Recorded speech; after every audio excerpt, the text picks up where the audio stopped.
Baik, Assalamualaikum warahmatullahi wabarakatuh. Pada kesempatan kali ini kita akan belajar tentang materi yaitu puisi. Untuk awalan, perkenalkan nama saya Yusuf Khalid Afandi dengan NIM 205 20136 dari PGSD 4D.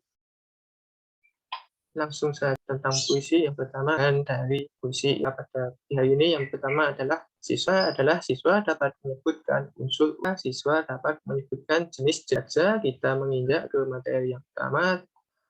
Nah, untuk materi yang akan kita pelajari pada kesempatan kali ini ada 3, yaitu pengertian puisi, unsur-unsur puisi, dan jenis-jenis puisi. Pengertian puisi yaitu adalah sebuah karya sastra yang isinya mengandung ungkapan, kata-kata bermakna kiasan, dan penyampaiannya disertai dengan rima, irama, larik, dan bait dengan gaya bahasa yang dipatenkan. Lanjut, yaitu selanjutnya adalah tentang unsur-unsur puisi. Nah, unsur puisi sendiri terbagi menjadi 2 macam, yaitu ada struktur batin, ada 4 hal yang harus kita ketahui, yaitu yang pertama tema atau makna, atau dalam bahasa Inggris kita sebut sense. Tema sendiri adalah sebuah unsur utama dalam sebuah puisi karena dapat menjelaskan makna yang ingin disampaikan oleh penyair. Yang kedua adalah rasa, atau dalam bahasa Inggrisnya adalah feeling. Rasa adalah sikap sang penyair terhadap suatu masalah yang akan diungkapkan dalam puisi. Yang keempat, ada nada, atau dalam bahasa Inggris kita sebut tone. Nada merupakan sikap seseorang penyair terhadap pembaca serta sangat berkaitan dengan makna dan rasa. Yang keempat adalah amanat. Amanat merupakan pesan yang terkandung dalam sebuah puisi. Selanjutnya adalah struktur fisik. Nah, struktur fisik sendiri di sini ada yang pertama adalah pewajahan puisi, atau juga bisa kita sebut sebagai tipografi. Tipografi ini adalah bentuk format suatu puisi, seperti pengaturan baris, tepi kanan kiri, dan halaman yang tidak dipenuhi kata-kata. Selanjutnya ada diksi. Diksi adalah pemilihan kata yang dilakukan oleh seorang penyair dalam mengungkapkan puisinya. Yang ketiga adalah imaji. Imaji ini adalah susunan kata dalam puisi yang mengungkapkan pengalaman indera wisang penyair, yaitu meliputi ada pendengaran, penglihatan, dan perasaan, sehingga pembaca dapat merasakan.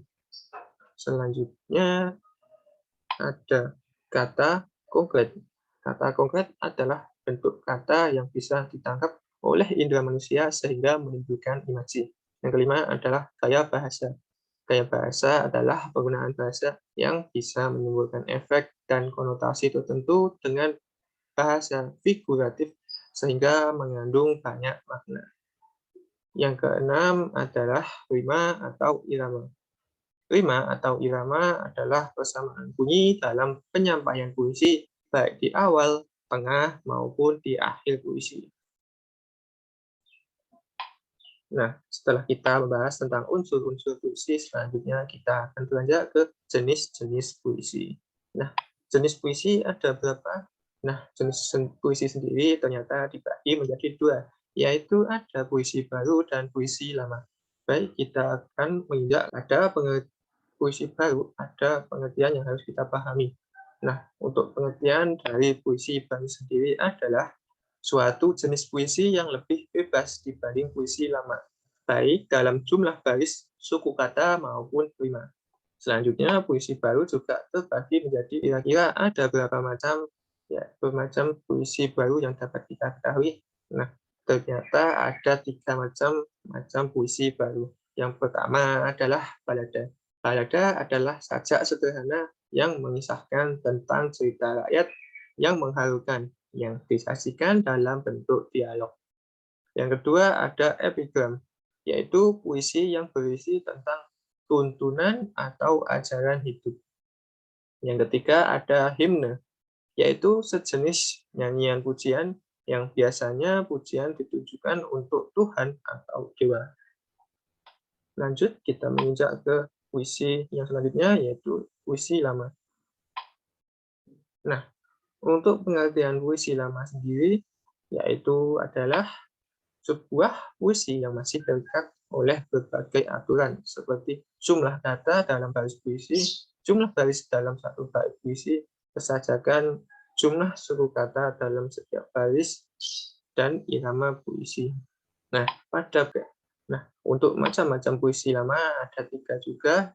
Yang pertama adalah talibun, yaitu pantun yang lebih dari 4 baris dan memiliki irama ABC, ABC. Yang kedua adalah pantun.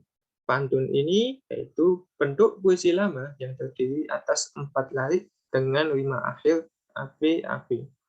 Yang ketiga ada gurindam, yaitu puisi yang terdiri dari 2 bait. Tiap bait terdiri dari 2 baris kalimat dengan rima yang sama.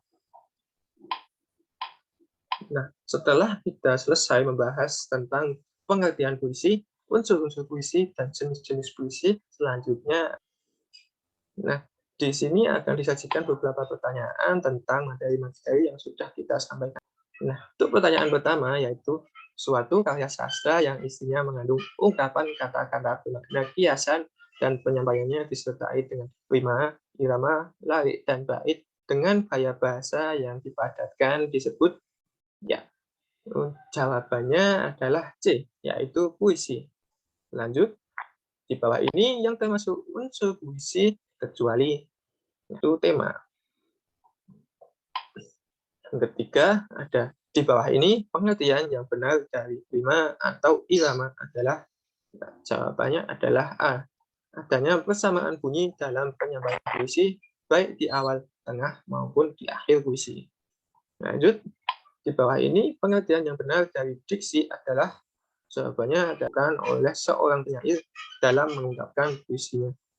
Yang kelima, di bawah ini pernyataan yang benar adalah, jawabannya adalah A. Tema adalah unsur utama yang ingin disampaikan oleh penyair. Keenam, di bawah ini yang termasuk unsur fisik adalah, jawabannya adalah C. Di bawah ini yang bukan termasuk struktur fisik adalah, jawabannya adalah D. 8. Di bawah ini yang bukan termasuk puisi lama ialah, jawabannya adalah 9. Puisi lama adalah, jawabannya oleh berbagai aturan seperti jumlah kata dalam baris puisi, persajaan, irama puisi. 10. Di bawah ini yang termasuk jenis-jenis puisi adalah 11. Pengertian balada yang tepat adalah, mengisahkan tentang cerita rakyat yang mengharukan yang disajikan dalam bentuk dialog.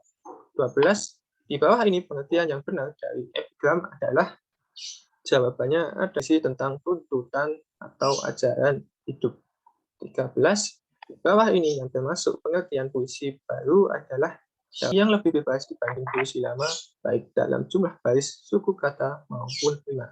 14. Di bawah ini yang bukan termasuk macam-macam puisi baru adalah, baik untuk yang terakhir yang nomor 15, di bawah ini yang termasuk macam-macam puisi pantun.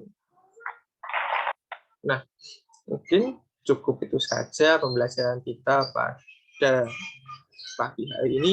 Semoga dapat bermanfaat untuk teman-teman sekalian.